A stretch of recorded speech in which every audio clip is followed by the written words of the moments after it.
vazifasini bajaryapti. Men shunga tushunyapman. Kremning vazifasi yuzdagi qopqoq, misol uchun yozib, sivurtkalarning tabiiy bug'lanib ketmasligini va aktivlashtirish o'sha narsa, to'g'rimi?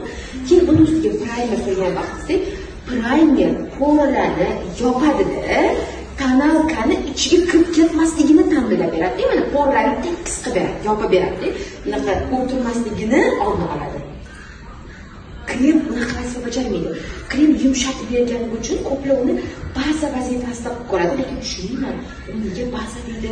Mana shu vaqtda hamma aytadi-ku, baza deydi. Baza qanaqa qilib krem baza bo'lishi mumkin. Agar kremni ustida sразу tonalka surilsa, krem asoratlari va tonalkani oladi, yuzga napro't kirib qora точка nimalardan paydo bo'ladi shu. Noto'g'ri ishlatishdan paydo bo'ladi. O baza bilan primer umuman boshqa narsa, krem boshqa narsa. Onun primer ishlatadi, keyin hamma shibata bilan